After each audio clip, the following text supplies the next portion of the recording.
Ladies and gentlemen, buckle up, because today we're diving into the one English dialect that even the Oxford Dictionary politely pretends doesn't exist: Singlish. Yes, Singapore's unofficial national language. It's technically English, but spoken in a way that makes Shakespeare roll in his grave and Google Translate beg for early retirement. Now, I know what you're thinking, but Singaporeans are so smart. Their math scores crush everyone on PISA rankings, their airport looks like a five-star hotel, and their economy makes Japan look like a rusty Game Boy. All true. And yet, when a Singaporean uncle opens his mouth, what comes out sounds less like English and more like karaoke night with a concussion. In fact, scholars have tried to describe Singlish as acreole. I call it English after 3 tiger beers and 1 plate of chili crab. You hear phrases like can or not, don't play, and of course the legendary la, law, le. To the untrained ear, it's basically Morse code with syllables. But here's the paradox. Beneath this accent that sounds like a Tamil auntie arguing with a Chinese taxi driver, Singaporeans are throwing GRE-level vocabulary around like it's nothing. While the average American struggles with the word ubiquitous, your average Singaporean hawker auntie is casually saying things like, I'm in a conundrum, la. That's right.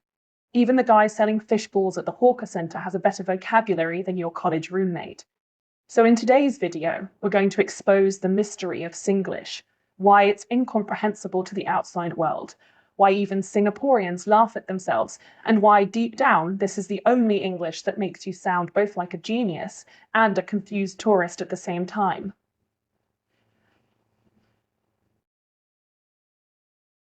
Let's rewind the clock. How on earth did Singlish even happen? The answer is simple: colonialism.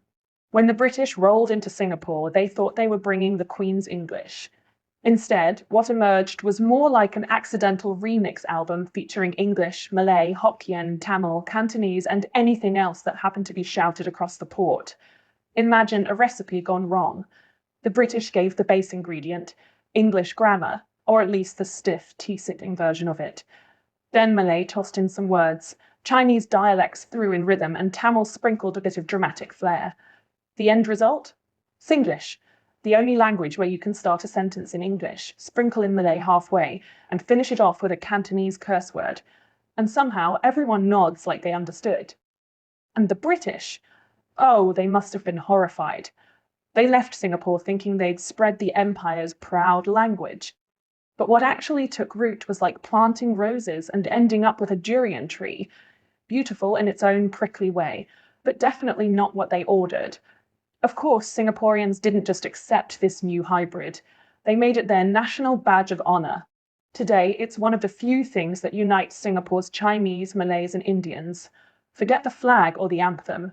The real glue holding Singapore together is shouting, "Eh, can or not la," in a food court. But here's the real comedy. Singapore's government hates Singlish.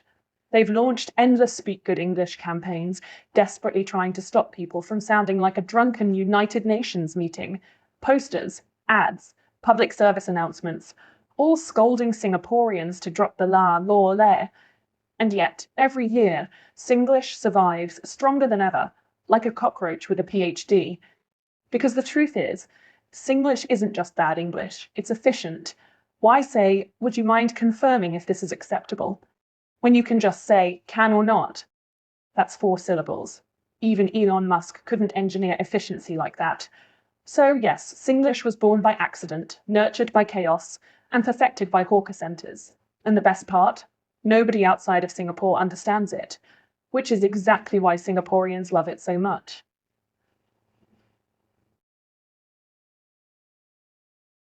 So why does Singlish sound like encrypted Wi-Fi to outsiders? The short answer, Hokkien. The long answer, Hokkien plus every other language thrown into the soup. But let's be honest, without Hokkien, Singlish is like bak kut teh without the pork bones.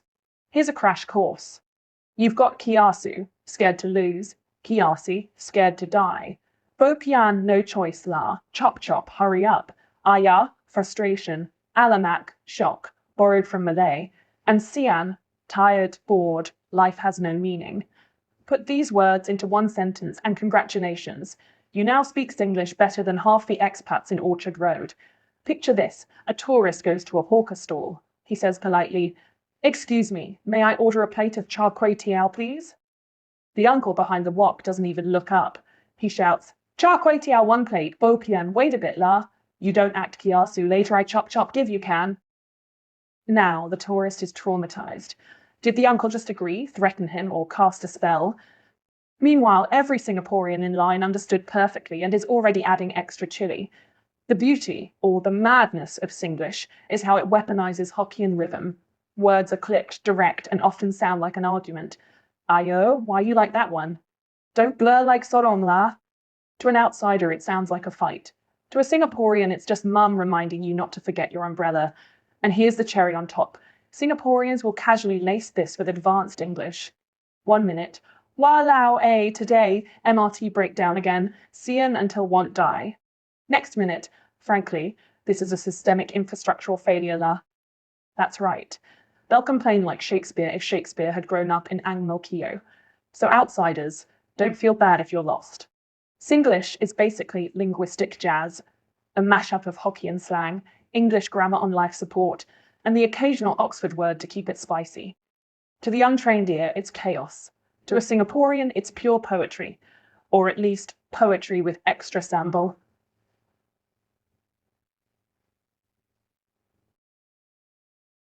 Here's the thing about Singapore. The government runs everything like a well-oiled machine. Trains, housing, fines for chewing gum, all under control. But there's one monster even Lee Kuan Yew couldn't tame: Singlish. Since the year 2000, the government has been waging a very polite war called the Speak Good English movement. Posters, TV ads, classroom campaigns, all telling Singaporeans to stop sounding like Hokkien karaoke night and start sounding like BBC radio presenters. Their dream, a nation where everyone orders kopi in perfect Oxford English. Excuse me, could I have a coffee with condensed milk, please? Their reality, kopi C, gao gao, less sugar can. It's like trying to teach cats to bark. No matter how many posters you print, people will still say ayah, alamak, and wa lao e. Because Singlish isn't just a language, it's a national comedy routine. Singaporeans love to mock themselves with it. Watch any local stand-up comedian. The punchline always lands with a Singlish phrase. The moment the la appears, the audience laughs because they all recognize the auntie, the army sergeant, the taxi uncle in that one word, the irony. While the government wants everyone to speak proper English for international business, the global internet has fallen in love with Singlish. TikTok, YouTube memes, foreigners now imitate la and law for fun. Meanwhile, actual Singaporeans are like, don't anyhow play la, this one our thing. And here's the tragedy comedy. Singapore is one of the most educated countries on earth. Their students crush international tests. But after class, the same student turns to his friend and says, Wah, this maths exam damn jialat la. Later sure die one. Top of the world in English comprehension, bottom of the world in BBC accent. So the government can keep trying. They can launch Speak Good English campaigns until the end of time. But Singlish is immortal. Why? Because it's funnier, faster, and far more expressive. Honestly, why waste 10 words when you can just say can la? And you know what? The more they try to kill it, the stronger Singlish becomes. Like a linguistic version of the Avengers. Except this one doesn't save the world. It just makes ordering laksa way more entertaining.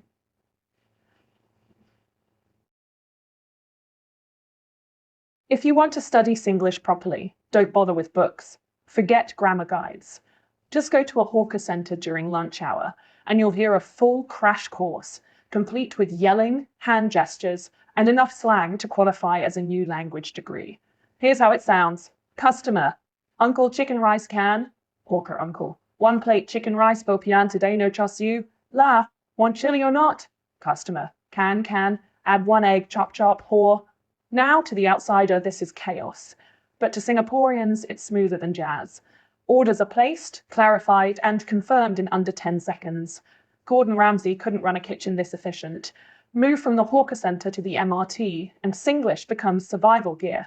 When trains break down, which is as common as rain during monsoon, you'll hear, Ayo, today MRT jialat again, sian until peng. Translation. The train is broken, life is meaningless, and I'm lying flat like a dead fish. The sarcasm is built in, no extra subtitles needed. And then there's the legendary aunties and uncles. If Singlish had superheroes, they'd wear floral shirts and carry plastic bags. Auntie language is an art form. Wow, queue so long. Don't cut queue, or you think your father owned this place, is it? Meanwhile, the uncle in the corner adds his own flavour.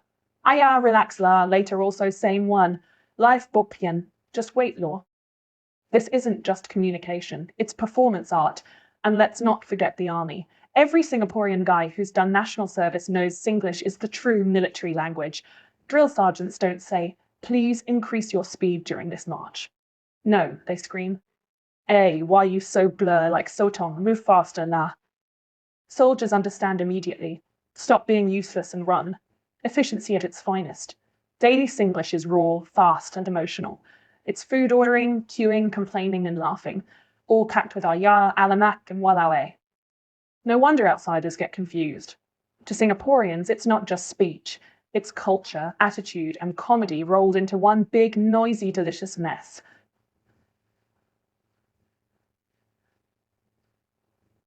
Here's the paradox that leaves foreigners scratching their heads. Singlish sounds messy, but beneath the chaos lies one of the sharpest vocabularies on earth. Seriously, you could fail the BBC pronunciation test, yet still destroy the SATs, the GRE, and maybe even Oxford's entrance exam. Picture this.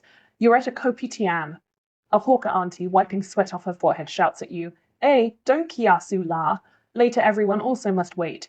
This kind of situation is very paradoxical, you know? Paradoxical? From a kopi auntie. Americans can't even spell paradoxical without Grammarly, but this woman just slipped it into her rant about coffee. That's the Singlish magic. It's not about polished grammar, it's about efficiency and vocabulary bombs.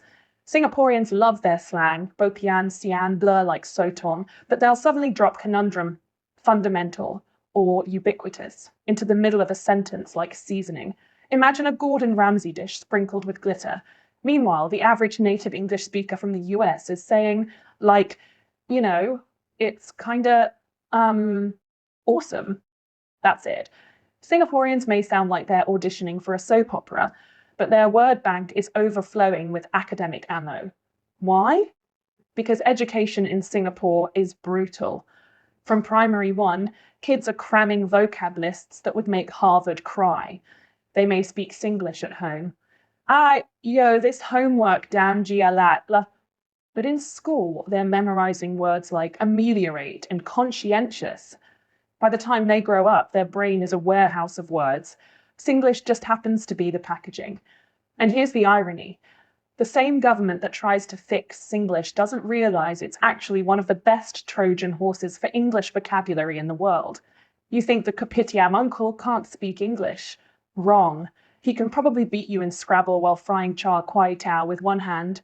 So yes, Singlish may sound like nonsense to outsiders, but under the law lay, lies a word arsenal so powerful it could terrify native English speakers. Think of it this way. Singlish is like a budget airline, noisy, cramped, and chaotic. But somehow it still gets you to the destination faster, cheaper, and with bonus vocabulary points.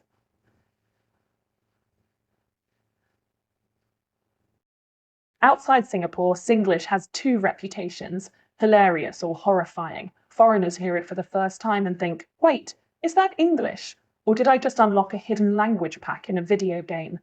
Take Americans. They're used to slow, stretched out vowels and 3 filler words per sentence, like, totally. So when they hear a Singaporean say, eh, bro, later Macon, can or not, they panic. What's Macon? Why is he asking me if something can? Can what? Meanwhile, Singaporeans are just hungry and trying to decide between nasi lemak or chicken rice. The British are even worse. They invented English, so they act like the language belongs to them. A Brit hears Singlish and immediately thinks it's an insult to Shakespeare. But the truth, Shakespeare would have loved Singlish. Why? Because it's witty, sarcastic, and packed with punchlines. Imagine Hamlet saying, to be or not to be la?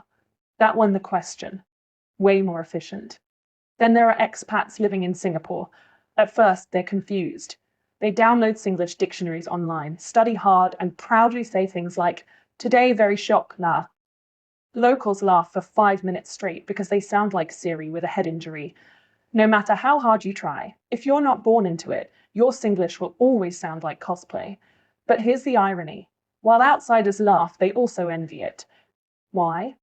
Because Singlish can do something their English can't: compress emotions, sarcasm, and social status into one word. Aya can mean anger, frustration, or disappointment, depending on tone. Cian captures boredom so perfectly that no English word even comes close. Shiok describes delicious food in a way the Oxford Dictionary could never.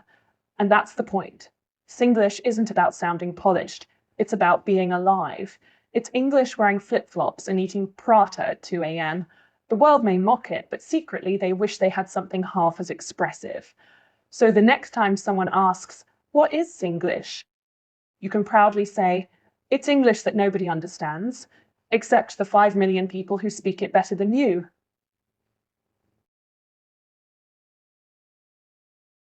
So there you have it, the mystery of Singlish exposed. It's the only English that sounds like three people arguing inside one person's mouth, and yet somehow it works. The government tried to kill it. Outsiders can't understand it. Expats butcher it. But Singlish survives, stronger than ever. Why? Because it isn't just a way of speaking, it's Singapore's true national soundtrack. Forget Majuda Singapura. The real anthem is Can or Not La. And here's the beautiful irony. The world keeps mocking Singlish, calling it broken, weird, or incomprehensible. But deep down, everyone wishes their own language could pack so much emotion into so few words. Cian captures depression better than any psychology textbook. Shock describes food more honestly than Michelin ever could. Kiasu is practically an economics lecture disguised as slang. So next time someone complains, your English no good la, just smile and reply, "At least my English got flavour, law." Because Singlish may not get you a BBC job, but it will get you laughter at the hawker stall, solidarity on the MRT, and a secret handshake into the Singapore club no outsider can fake. And if you still think Singlish is just nonsense, bopian la, too bad. That means you've never had the joy of being scolded by an auntie and comforted by a kopi uncle, all in the same sentence. So the conclusion is simple. Singlish is English that nobody understands, except the 5 million people who understand it perfectly. And honestly, isn't that the most Singaporean thing ever? All right, enough talk. If you enjoyed this linguistic rollercoaster, don't be blur like Sotong. Hit that subscribe button, la. Otherwise, next time you order kopi, the auntie might really give you plain water, whore.